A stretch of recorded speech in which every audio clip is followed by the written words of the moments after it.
아빠, 지훈 오빠랑 결혼하기로 했어요. 그래. 하지만 아빠가 먼저 물어볼 게 있구나. 지훈군 회사가 잘 되고 있다고 했지. 네.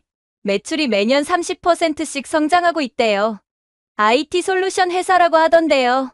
그러면 서울대 나왔다는 건 아빠가 그걸 어떻게 아셨어요? 정인아, 아빠가 이제부터 하는 이야기 잘 들어주겠니? 무슨 일이신데요? 2달 전부터 아빠가 지훈군 회사에서 청소부로 일했단다. 농담하시는 거죠? 정말이야. 청소부가 되어 지훈군의 진짜 모습을 알게 되었단다. 아빠, 설마. 이제 아빠가 본 진실을 이야기해 줄게. 안녕하세요. 이번 사연은 67세 김형철 아버지의 사연입니다. 김형철 아버지의 사연을 들으시면서 따뜻한 위로와 격려, 그리고 따끔한 조언을 댓글에 남겨주시면 김형철 아버지께 큰 위안과 힘이 되니 많은 댓글 부탁드리겠습니다. 그럼 사연 바로 시작하겠습니다. 제가 처음 예비사위 지훈이를 만난 건 작년 겨울 강남의 한 레스토랑이었습니다. 제 딸 정인이가 얼마나 설레는 마음으로 그 자리를 준비했는지 아버지인 저로서는 다 알 수 있었죠. 아빠, 지훈 오빠 정말 멋있는 사람이에요. 꼭 마음에 드실 거예요. 정인이의 그 반짝이는 눈빛을 보며 저도 모르게 기대가 되더군요. 하지만 그때는 몰랐습니다. 제 딸의 인생이 걸린 중대한 만남이 될 거라는 걸요. 첫 만남에서 지훈이는 겉보기에 깔끔하고 세련된 청년이었습니다. 검은색 정장에 말끔히 넘긴 머리, 그리고 자신감 넘치는 미소까지. 아버님, 제가 운영하는 회사가 비록 작지만 매년 30% 이상 성장하고 있습니다. IT 솔루션 분야에서는 나름 성공적인 길을 걷고 있다고 자부합니다. 그의 말투는 당당했고 이력도 그럴듯해 보였습니다. 정인이와 꼭 행복한 가정을 꾸리고 싶습니다. 아버님께서 허락해 주신다면 평생 정인이를 행복하게 해주겠습니다. 그런데 말이죠. 40년 넘게 사업을 해온 제 경험으로는 뭔가 석연치 않은 구석이 있었어요. 한 달 후 2번째 만남에서였습니다. 지난달에는 회사 매출이 50억이라더니 이번에는 70억이라고? 제가 조심스레 물어보자 지훈이는 잠시 당황하는 기색을 보이더니 새로운 프로젝트 계약이 성사되어서 그렇습니다. 라며 얼버무리더군요. 그 순간부터 제 마음속에는 작은 의심의 씨앗이 자라기 시작했습니다. 밤마다 잠을 이루지 못했어요. 내 딸의 앞날인데 확실히 알아봐야 하지 않을까? 고민 끝에 아내에게 제 계획을 털어놨죠. 여보, 내가 미쳤다고 생각하겠지만 지훈이 회사 청소부로 들어가서 직접 봐야겠어. 아내는 경악을 금치 못했습니다. 당신 정말 미쳤어요? 지금 나이에 무슨 청소부를 한다고요? 그러다 만약 들키기라도 하면 어쩌려고 그래요? 정인이가 알면 얼마나 상처받겠어요. 당장 그 생각 버리세요. 하지만 저는 제 직감을 무시할 수 없었습니다. 여보, 난 우리 딸의 앞날이 걱정돼요. 2개월만 눈 감아줘요. 내가 꼭 확인해봐야 해요. 면접 날, 저는 낡은 점퍼에 오래된 운동화를 신고 지훈이의 회사를 찾았습니다. 화려한 외관과는 달리 회사 내부는 묘하게 을씨년스러웠어요. 인사팀장이라는 민수 씨가 제 이력서를 훑어보더니 의아한 듯 물었습니다. 연세가 있으신데 청소 일을 해보신 적은 있으신가요? 떨리는 마음을 진정시키며 대답했죠.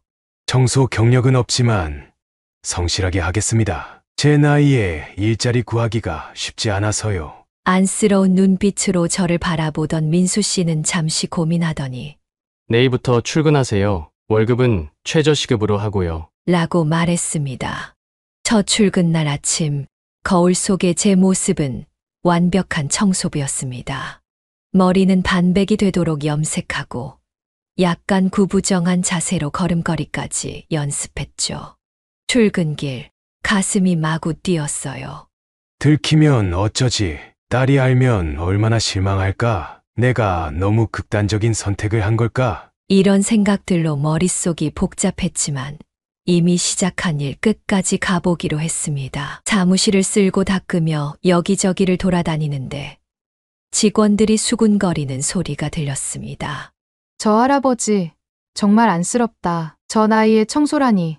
자식들은 뭐 하고 있는 거야? 평생 남부럽지 않게 살아온 제가 이런 동정의 대상이 되다니 씁쓸하면서도 우스웠습니다. 하지만 이런 감정쯤이야. 우리 딸의 행복을 위해서라면 얼마든지 감내할 수 있었죠. 지훈이와 처음 마주친 건 3층 화장실 앞이었습니다. 야! 이런 식으로 일 처리하지 말라고 했지! 다시 해와!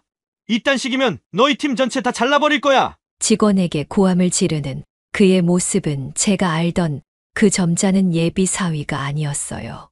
청소도구에 가려 다행히 저를 알아보지 못했지만 심장이 터질 듯이 뛰었답니다. 그렇게 첫날이 지나고 회사의 실체가 하나둘 드러나기 시작했어요. 아침부터 저녁까지 무거운 침묵이 감돌았고 직원들의 표정은 하나같이 굳어 있었죠. 휴게실에서 커피를 마시며 한 직원과 대화를 나눴습니다. 이 회사는 분위기가 좀 무거운가 봐요. 제 물음에 그 직원은 한숨을 깊게 내쉬더군요.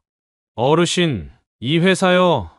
겉으로만 멀쩡해 보이는 거예요. 3개월 전부터 월급도 밀리고 있어요. 그런데 사장님은 새 차를 또 뽑았더라고요. 그 말을 듣는 순간 등줄기가 서늘해졌습니다. 퇴근길, 제 발걸음은 무거웠습니다. 오늘 하루 동안 본 지훈이의 모습은 제가 알던 그 사람이 아니었어요.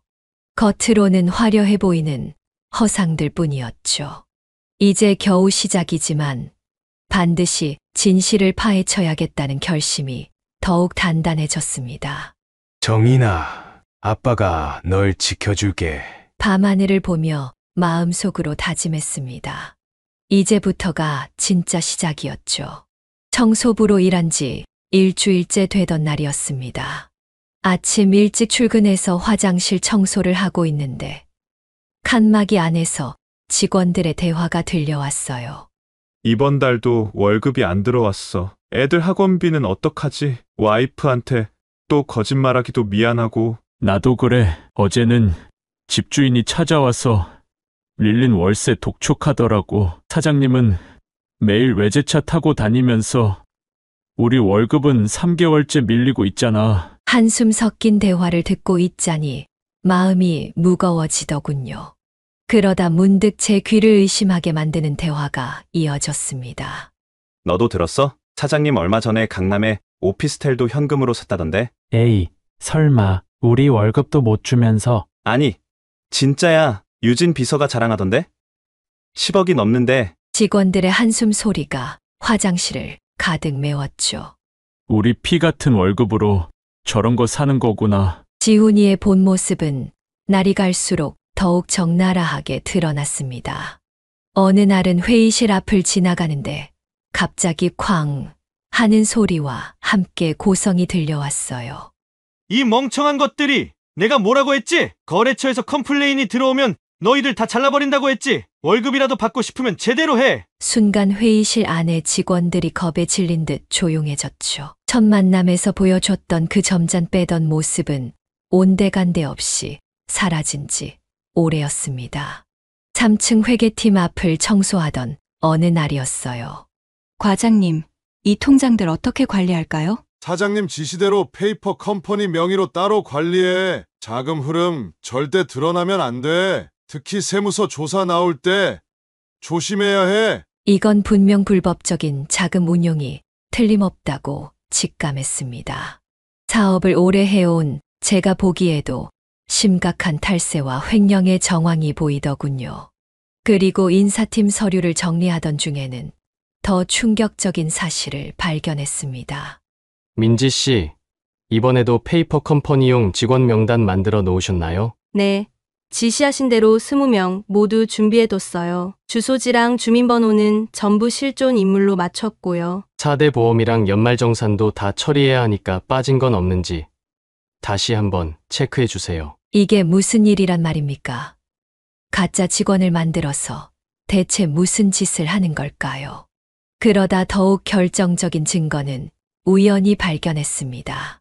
어느 날 지훈이의 책상에 커피를 엎지르는 실수를 했어요. 급하게 닦다가 서랍이 살짝 열렸는데 거기서 서울대 졸업장이 눈에 들어온 겁니다. 그런데 이상했어요. 제가 분명히 지훈이가 93년생이라고 들었는데 졸업장의 생년월일은 91년으로 되어 있었거든요. 게다가 졸업장의 인장 위치가 어색했어요. 제가 40년 넘게 사업하면서 본 위조 서류들이 한두 개가 아닌데 이건 확실히 가짜 졸업장이었습니다. 비서실의 분위기는 또 어떻고요? 지훈이의 비서 유진 씨는 늘 최신 명품으로 치장하고 다녔어요. 직원들 월급도 제대로 못 주는 회사에서 루이비통 가방에 구찌 신발을 신고 다니는 게 수상했죠. 유진 씨는 월급을 제때 받나 봐요. 한 직원이 물었더니 다들 빈정거리며 웃더군요. 사장님이 특별 관리하는 직원이잖아. 퇴근도 늘 같이 하시고 지난번엔 강남에서 둘이 팔짱 끼고 가는 거 봤다니까. 에이, 설마. 아니야, 진짜야. 그것뿐이야? 지난달에는 발리로 둘이서만 출장 갔다 왔잖아. 창고 청소를 하다가는 더 큰 충격을 받았습니다. 오래된 서류들 사이에서 거래처와 주고받은 계약서를 발견했는데 같은 날짜의 금액이 다른 두 개의 계약서가 있더군요. 하나는 5억, 또 하나는 3억. 이건 분명 이중계약서야. 차에 2억은 어디로 간 거지? 탈세와 자금 횡령의 증거를 본 순간이었죠. 어느 날은 인사팀 민수 씨가 저를 조용한 카페로 불러냈어요. 어르신, 사실 말씀드리고 싶은 게 있었어요. 민수 씨의 표정이 어두웠습니다.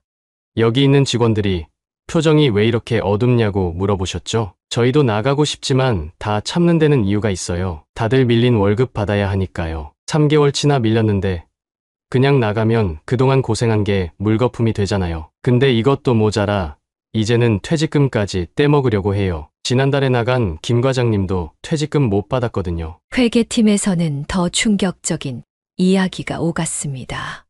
이번에도 허위 매출 넣으라고 하시네요. 계약이 실제로는 30억인데 장부상으로는 50억으로 해놓으래요. 맨날 실적 부풀리기야. 이러다 걸리면 어쩌려고. 난 연루되기 싫은데. 아시잖아요. 이의제기했다간 바로 잘리는 거요. 불안해하는 직원들의 목소리가 가슴을 무겁게 했습니다. 그러던 중 회사 직원들이 저를 저녁 회식 자리에 초대를 해줘서 같이 식사를 하는 자리였어요. 거기서 한 직원이 술기운에 지훈이 과거에 대한 이야기를 털어놓더군요. 예전에 부산에서도 회사 하나 말아먹었다던데. 그 얘기는 하지 말라니까. 투자자들 돈 50억 들고 튀었다가 겨우 봉합한 거라며. 그래서 급하게 서울로 도망쳐 온 거라고. 이 이야기를 듣는 순간 온몸에 전율이 흘렀습니다. 한 달 동안 본 지훈이는 완벽한 사기꾼이었어요. 겉으로는 화려해 보이는 회사도 성공한 청년 사업가의 모습도 모두 가짜였습니다. 직원들의 피 같은 월급은 체불하면서 자기만 호의호식하는 파렴치한 인간이었죠. 제 딸의 앞날을 이런 사람한테 맡길 순 없었어요. 증거를 더 모아야 해. 아직은 때가 아니야. 매일 밤 이를 갈며 다짐했습니다. 우리 딸의 인생이 걸린 일이니 끝까지 파헤쳐야만 했습니다. 진실을 파헤치기 위해서는 더 깊은 조사가 필요했습니다. 청소부라는 신분은 오히려 제게 완벽한 위장이 되어 주었어요. 반장님, 제가 밤에도 남아서 회사 청소하면 안 될까요? 낮에는 손님들 때문에 제대로 청소를 못 하잖아요. 책상 밑이나 구석구석이 신경 쓰여서요. 제 진심 어린 말에 경비 아저씨도 회사도 흔쾌히 허락해 주었습니다. 아이고, 요즘 같은 세상에 이렇게 성실한 분이 어디 있어요? 열쇠 맡겨드릴 테니 알아서 하세요. 그렇게 저의 은밀한 야근 조사가 시작됐죠. 야근을 시작한 첫날 온몸이 떨렸습니다. 사무실에 혼자 남아 회계팀 서랍을 열었는데 놀라운 발견을 하게 됐어요. 회계장부가 2개잖아. 하나는 세무서에 제출하는 공식 장부, 또 하나는 실제 거래 내역이 담긴 비밀 장부였어요. 장부를 자세히 들여다보니 금액 차이가 무려 수십억이나 나더라고요. 특히 지난 분기 실적을 보면 공식 장부상으로는 매출이 20억인데 실제로는 45억이 넘었더군요. 이렇게 차이가 나는 돈은 도대체 어디로 간 거지? 여기저기 흩어져 있는 장부들을 하나하나 사진으로 찍어가며 증거를 모았습니다. 인사팀 서류를 뒤지다가 가족관계 관련 서류를 발견했어요. 지훈이가 우리 딸에게 했던 말들이 모조리 거짓이었습니다. 아버님이 대기업 임원 출신이시라고 했는데 전부 거짓말이더라고요. 알고 보니 작은 포장마차를 하시다가 돌아가셨대요. 어머님도 재혼하셔서 연락 끊긴 지 오래됐다고. 인사팀 직원이 했던 말들이 머리에 맴돌면서 어지러웠습니다. 딸에게 한 말 중에 진실이 단 하나도 없었던 거예요. 여기서 끝이 아니었어요. 개인 신용도는 더욱 충격적이었습니다. 법원 채권압류 통지서에는 지훈이 이름으로 된 대출이 10억이 넘었어요. 카드빚도 수천만 원이었죠. 우리 사장님 이자도 못 갚아서 신용불량자 직전이래요. 그래서 모든 대출을 직원들 명의로 돌리고 있다면서요? 어떤 직원은 자기도 모르는 사이에 대출이 나갔다던데요. 도장을 위조한 거겠죠? 서류들을 확인하면서 회계팀 직원들의 대화가 생각이 났습니다. 직원들의 이야기가 다 맞는 건 아니지만 조사를 할수록 의심스러운 부분이 한두 개가 아니었어요. 그렇게 회사 내부의 자료들을 모으고 청소부라는 신분을 이용해 지훈이 회사 근처에 있는 거래처도 찾아가 봤어요. 청소 도구를 들고 가니 아무도 의심하지 않더군요. 그 사기꾼 말씀하시는 거예요? 저희도 피해자예요. 계약금 5천만 원 받아놓고 물건은 안 주고 연락도 안 되고 법적 대응하려고 해도 회사 명의가 다 바지 사장으로 되어 있어서 손도 못 대고 있어요. 이런 이야기는 한두 군데가 아니었습니다. 찾아간 거래처마다 비슷한 이야기가 쏟아져 나왔어요. 그리고 회사 여직원들 사이에서 흘러나온 지훈이의 전 여자친구 이야기는 더 충격적이었죠. 작년에는 전 여자친구한테 결혼하자고 해놓고 신혼집 보증금 명목으로 2억 받아서 쓰고 잠적했다면서요? 그것뿐인 줄 아세요?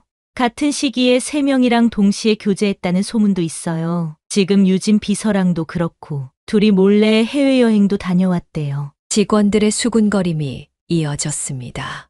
얼마 전에는 호텔에서 둘이 팔짱 끼고 다니는 걸 봤다는 사람도 있어요. 약혼할 사람이 있으면서도. 지훈이의 뒷조사를 계속할수록 이게 정말인가 싶을 정도로 믿기지 않는 상황들의 연속이었어요. 학력도 경력도 모조리 위조된 거였죠. 서울대가 아닌 전문대 2년제 중퇴, 대기업 근무 경력도 전부 허위, 심지어 수상 경력까지 전부 가짜였습니다. 이런 사기꾼에게 우리 딸을 절대 보낼 수 없어. 가슴이 미어지는 것 같았어요. 그렇게 계속 청소를 하며 조심스럽게 자료들을 모으던 중 회사 자금 유용 증거는 최후의 일격이었습니다. 법인카드 내역을 보니 호텔, 고급 레스토랑, 해외여행, 직원들 월급은 못 주면서 자기 놀이비용으로 수억을 써댔더군요. 특급 호텔 숙박비만 한 달에 수백만 원, 고급 레스토랑에서 와인 한 병에 수백만 원씩 결제한 내역이 줄줄이 이어졌습니다. 그것도 모자라 회사 돈으로 정말로 강남에 오피스텔까지 샀더라고요. 명의는 동생으로 해놓고 실제로는 본인이 쓰고 있었죠. 매일 밤 증거를 수집하면서도 한편으로는 딸아이 생각에 가슴이 미어졌습니다. 특히 딸의 웨딩드레스 카탈로그를 발견했을 때는 눈물이 왈칵 쏟아졌어요. 카탈로그 귀퉁이에는 딸아이가 동그라미 쳐놓은 드레스들이 있었고 작은 글씨로 엄마랑 같이 입어볼래요. 이렇게 적혀 있더라고요. 우리 딸이 이런 사기꾼과 평생을 함께하게 할 수는 없었습니다. 이제는 더 이상 물러설 수 없었습니다. 우리 딸의 인생이 걸린 일이니까요. 한 달간의 조사로 모은 증거들, 회계장부 사본, 위조된 이력서, 각종 계약서, 거래처 피해 내역. 이제는 모든 준비가 끝났습니다. 정인아, 아빠가 널 꼭 지켜줄게. 깊은 한숨을 내쉬며 마지막 결단을 준비했습니다. 증거들을 하나하나 정리하면서 가슴이 먹먹해졌어요. 처음 지훈이를 만났을 때가 떠올랐습니다. 아버님, 제가 정인이와 평생 행복하게 살겠습니다. 그때 한 그 말이 얼마나 뻔뻔한 거짓말이었는지. 이제는 모든 게 명확해졌어요. 이건 단순한 사업 실패가 아닌 철저히 계획된 사기였습니다. 이제 남은 건 우리 가족과 마주할 시간. 특히 사랑하는 내 딸과 마주할 그 순간뿐이었죠. 모든 것이 순조로워 보였지만 위기는 갑자기 찾아왔습니다. 한 달 반쯤 지났을 때였어요. 복사실에서 회계 자료를 촬영하고 있는데 갑자기 누군가의 발소리가 들렸습니다. 순간 심장이 멎는 것 같았어요. 허겁지겁 청소도구를 챙기고 있는데 지훈이의 목소리가 들려왔죠. 이 시간에도 청소하시나요? 그의 눈빛이 날카로웠습니다. 네, 구석구석 깨끗이 하려면 시간이 더 필요해서요. 떨리는 목소리로 대답하는데 등에서는 식은땀이 흘렀습니다. 아, 그렇군요. 근데 복사기 근처는 왜 청소하시나요? 순간 말문이 막혔어요. 복사기 주변도 먼지가 많아서요. 그날 이후로 지훈이의 시선이 달라졌어요. 복도에서 마주칠 때마다 저를 유심히 관찰하는 게 느껴졌죠. 그 청소 아저씨, 뭔가 이상하지 않아? 말투나 행동이 보통 청소부 같지가 않아. 비서실을 지나가다 들은 그의 말에 온몸이 굳어버렸습니다. 예전처럼 자유롭게 자료를 살펴볼 수도 없게 됐죠. 매 순간이 벼랑 끝에 선 것 같은 긴장의 연속이었어요. 직원들의 태도도 미묘하게 변했습니다. 전에는 친근하게 대해주던 회계팀 직원들이 갑자기 경계하기 시작했어요. 아저씨, 혹시 서류 정리하실 때 뭐 보신 거 있으세요? 청소하시면서 특별히 신경 쓰시는 곳이 있으신가요? 이런 질문을 던지는 날이면 그날은 아무것도 하지 못하고 돌아와야 했습니다. 혹시 다른 회사에서도 청소일 하셨어요? 이런 질문들이 하나둘씩 늘어날 때마다 제 가슴은 방망이질 쳤죠. 가장 아찔했던 건 조사 자료가 든 가방을 잃어버릴 뻔한 순간이었어요. 청소도구 가방에 숨겨둔 USB와 메모들. 어느 날 그 가방을 화장실에 두고 왔다는 걸 퇴근 시간에 깨달았습니다. 숨이 멎는 것 같았죠. 가방이 없어졌다면 모든 게 끝이야. 온몸에 식은땀이 흘렀습니다. 떨리는 다리로 다시 회사로 달려갔죠. 다행히 가방은 그대로 있었지만 누군가 뒤진 흔적이 있는 것 같아 가슴이 철렁했어요. 그날 이후로는 늘 가방을 몸에 붙여 다녔습니다. 하지만 진짜 위기는 따로 있었습니다. 어느 날 점심시간 복도를 청소하고 있는데 딸의 목소리가 들린 거예요. 오빠, 오늘은 제가 점심 사러 왔어요. 일하는 모습도 보고 싶고. 순간 머리가 하얘졌습니다. 재빨리 청소도구를 끌고 계단으로 도망치듯 빠져나왔죠. 딸이 저를 알아보면 모든 게 수포가 될 터. 그날은 화장실에 숨어 점심시간을 보냈습니다.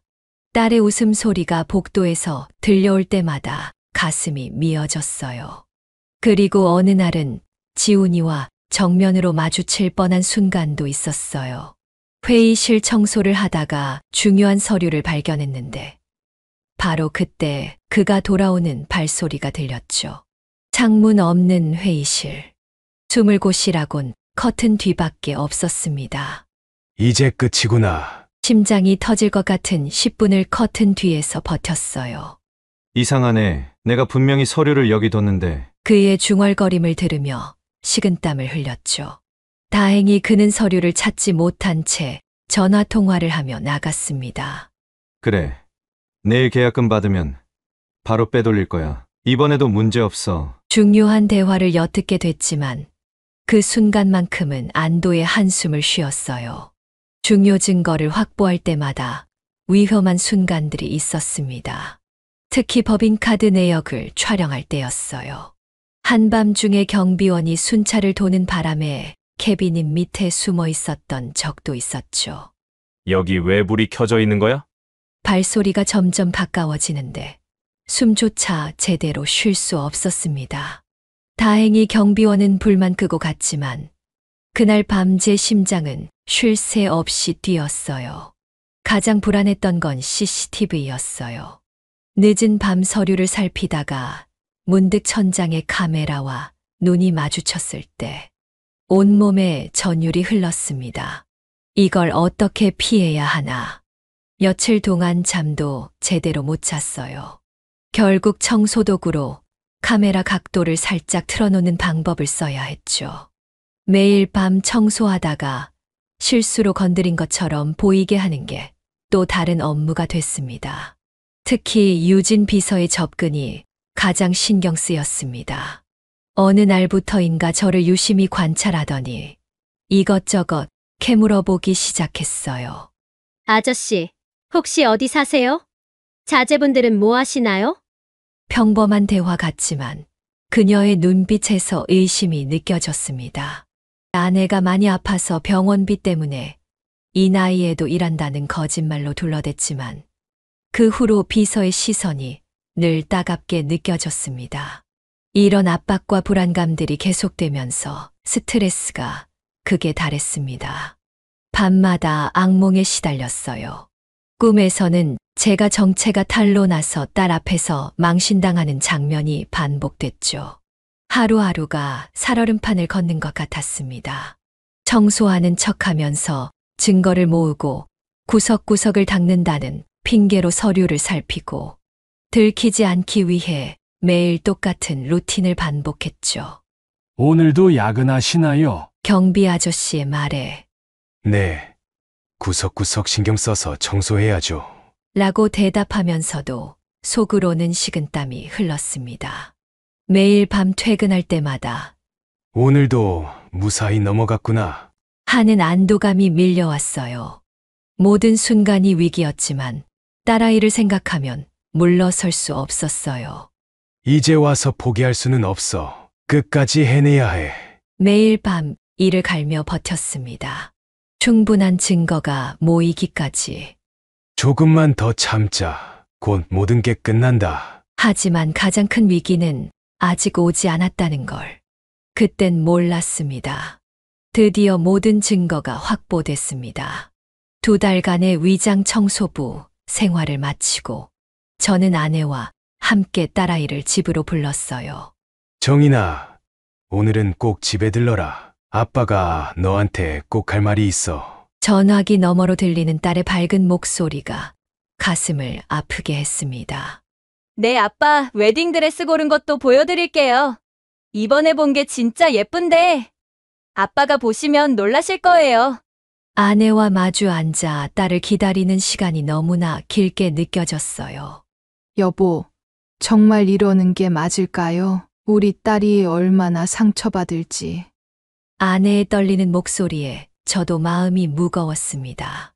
2달 동안 고생한 게 헛되지 않게 이제는 끝내야 해요. 평생 후회할 결혼은 막아야죠. 아내의 손을 꼭 잡았죠. 현관문이 열리고 딸아이가 들어왔습니다. 아빠, 엄마, 제가 웨딩드레스 사진 가져왔어요. 이거 보세요. 너무 예쁘죠? 밝게 웃는 딸의 모습에 가슴이 미어졌어요. 하지만 이제는 모든 걸 털어놓아야 할 때였습니다. 정인아, 아빠가 너한테 고백할 게 있어. 떨리는 목소리로 제가 2달간 청소부로 일한 이야기를 시작했어요. 아빠가 오빠 회사 청소부를 하셨다고요? 왜요? 무슨 말 하는지 도저히 모르겠어요. 딸의 표정이 점점 어두워졌습니다. 하나씩 증거를 보여주기 시작했어요. 먼저 위조된 학력 서류였습니다. 서울대 졸업장은 위조된 거였어. 실제로는 2년제 대학도 졸업하지 못했단다. 딸의 얼굴이 하얗게 질렸어요. 이어서 회계장부를 보여줬습니다. 여기 봐라. 직원들 월급은 3개월째 체불하면서 자기 유흥비로 수천만 원을 썼어. 이건 호텔 숙박비, 이건 고급 레스토랑. 그리고 마지막으로 지훈이와 비서 유진의 사진을 내밀었죠. 호텔 로비에서 찍힌 다정한 모습. 딸은 그 자리에 주저앉고 말았어요. 거짓말이에요. 이건 다 거짓말이에요. 오빠가 이럴 리가 없어요. 딸의 오열이 집안을 가득 채웠습니다. 지난주에도 결혼식장 보러 갔는데 어떻게 이럴 수가 있어요? 저는 딸을 끌어안았어요. 아빠가 미안해.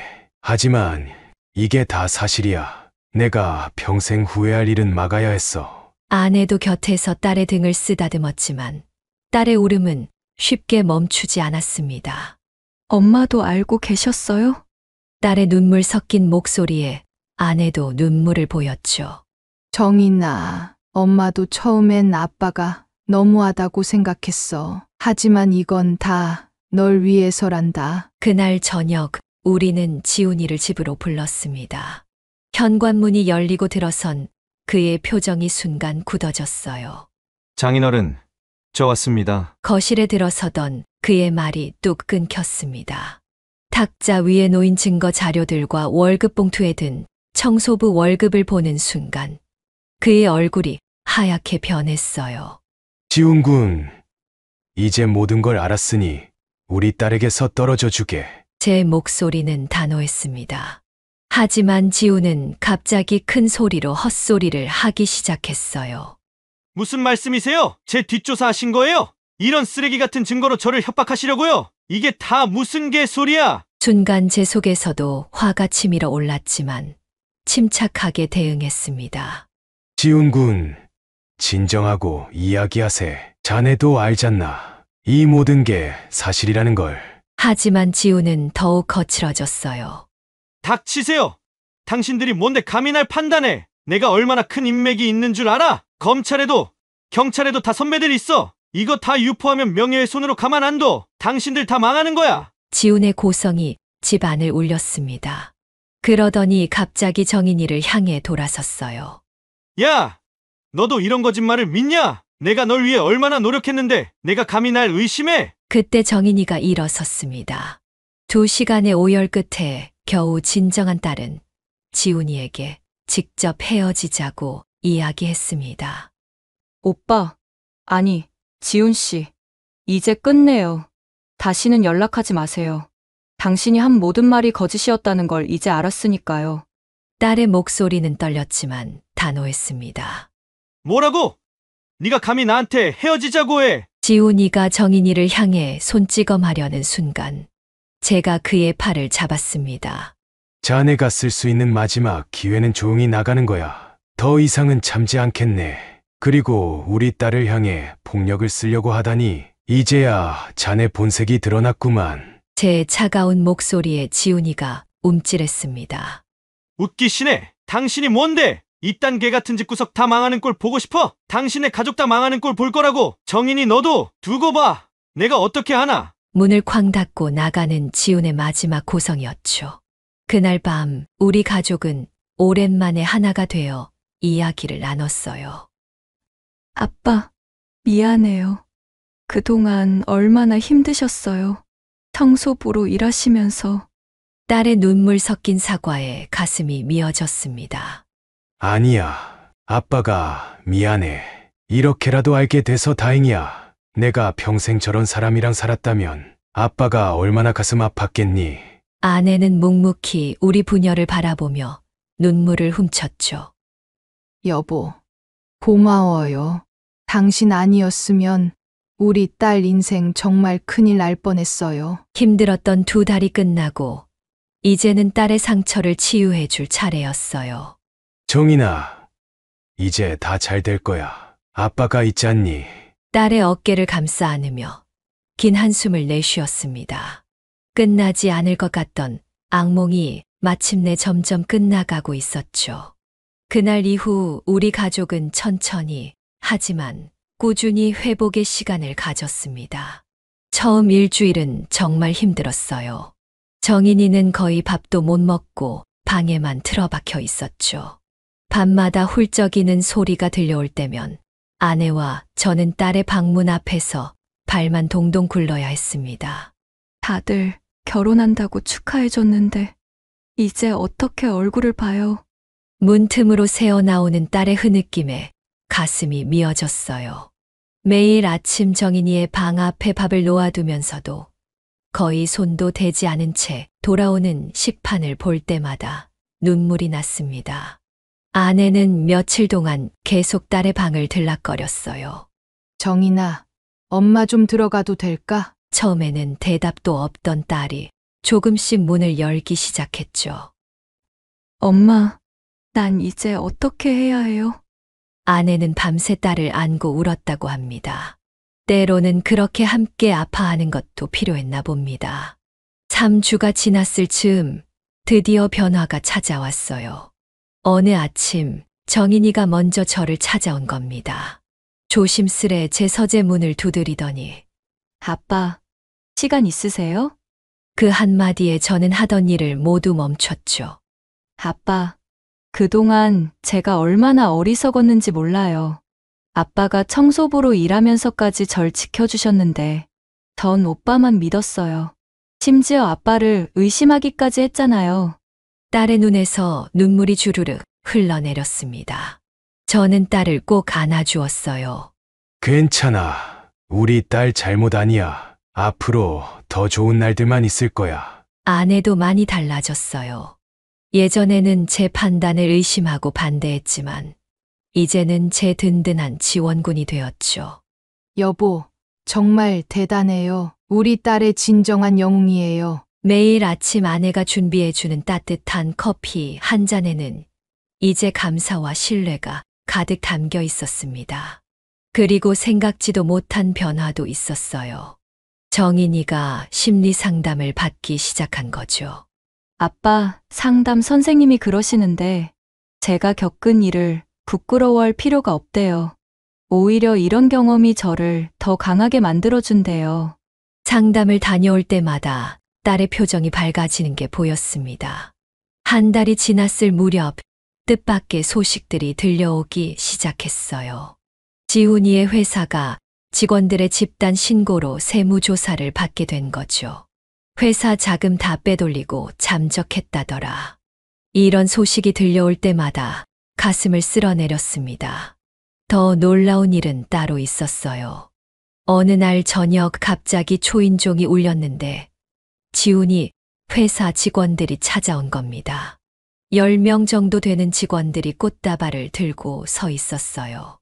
아저씨, 아니, 어르신, 그동안 청소하시면서 저희 많이 챙겨주시고 걱정해주셔서 감사합니다. 회계팀 직원이 떨리는 목소리로 말을 꺼냈습니다. 덕분에 저희도 용기를 냈어요. 이제 밀린 임금도 받을 수 있게 됐고 새로운 회사로 인수도 진행된대요. 정인이도 그 자리에 있었는데 직원들의 이야기를 들으며 놀란 표정을 지었어요.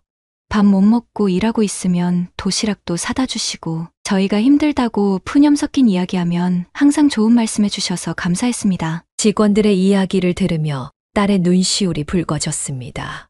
그제서야 딸은 제가 얼마나 진심을 다해 그들의 아픔을 함께 했는지 알게 된 것 같았어요. 그리고 딸의 변화는 거기서 그치지 않았어요. 어느 날은 진지한 표정으로 저를 찾아왔습니다. 아빠, 저 이번에 프랑스 요리 학원 다니기 시작했어요. 언제부터인가 요리가 제 마음을 치유해 주더라고요. 재료를 다듬고 음식을 만들면서 제 상처도 조금씩 아물어가는 것 같아요. 처음에는 단순한 취미로 시작했던 요리였는데 점점 딸의 열정이 커져갔어요. 그리고 저 프랑스 유학을 생각하고 있어요. 파티시에가 되고 싶어요. 망설이며 꺼낸 딸의 말에 저는 흔쾌히 동의했죠. 그래, 가고 싶은 곳으로 가거라. 이번에는 아빠가 내 꿈을 응원해 줄게.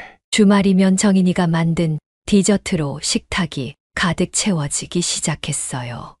이건 제가 처음 만든 에클레어예요. 아직 서툴지만 어때요? 괜찮죠? 서툴다고 말하는 딸의 손끝에서 나오는 음식들은 하나같이 정성이 가득했죠. 우리 딸, 이제 보니 이런 재능이 있었구나. 딸의 눈빛이 반짝였습니다. 가족 여행도 다녀왔어요. 제주도로 훌쩍 떠난 3일은 우리 가족에게 특별한 선물이 되었죠. 한라산 중턱에서 찍은 가족 사진을 보며 정인이가 말했어요. 엄마, 아빠, 이제야 알겠어요. 진정한 사랑이 뭔지. 화려한 말이나 겉모습이 아니라 아빠처럼 묵묵히 지켜봐주고 희생할 수 있는 마음.